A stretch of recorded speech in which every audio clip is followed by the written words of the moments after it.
They say war plays tricks on your mind, that when you're surrounded by death, the veil between worlds gets thin.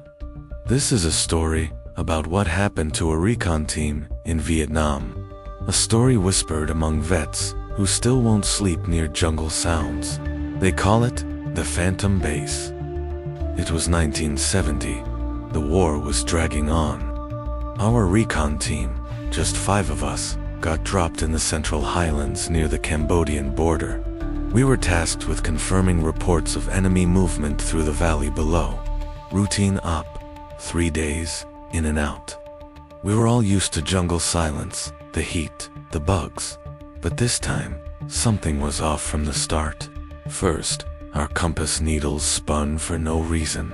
Then our radio glitched out, just static and faint voices.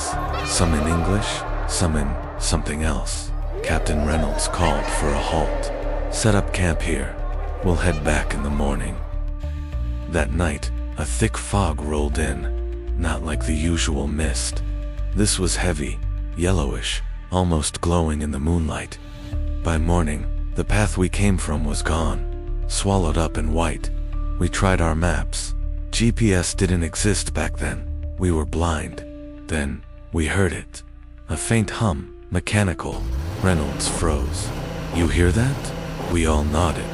Through the fog, shapes emerged. Camouflage nets, sandbags, a full forward operating base, American. 2 men in full uniform approached. They looked old school gear from a few years back, faces covered in grime. "You lost?" one of them asked. "Yeah," Reynolds said. "What unit is this?" They hesitated. "Charlie," the man answered. "You're lucky. Not many find this place." They took us in, offered hot food, chili mac and stale bread. The mess tent smelled like dust and diesel. No one really talked, just stared. Their eyes looked empty, like they weren't seeing us, just looking through us. Miller, our radio guy, whispered to me later that night.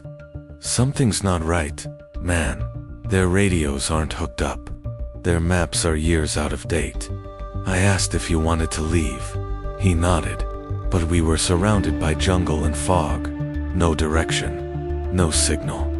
Reynolds tried questioning the commanding officer, a pale man named Major Harris.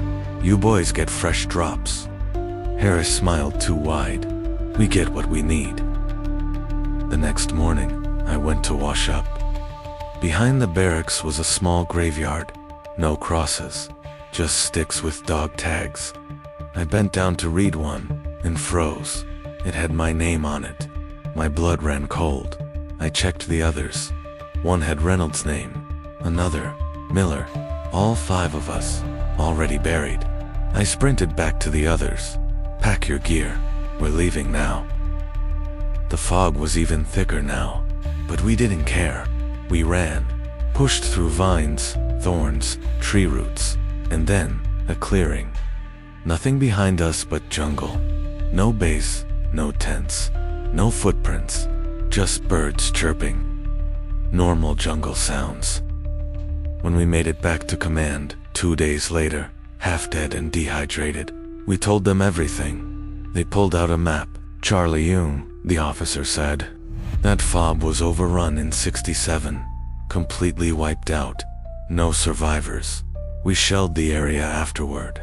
We asked for the coordinates. It matched exactly. A week later, a supply chopper arrived with a footlocker addressed to Recon Team 13, our unit. No one knew who sent it. Inside were 5 MREs, 5 dog tags, and a single note: "We get what we need." Some say it was stress. Some say the jungle plays with your head. But if you ask any of us from Recon Team 13, we'll tell you the same thing. There's a part of Vietnam that doesn't exist on maps. And if you wander too far off the path, you might just find the Phantom Base, but you won't be the same when you come back. If you come back at all. Subscribe for more wartime horror. And remember, some ghosts still wear boots.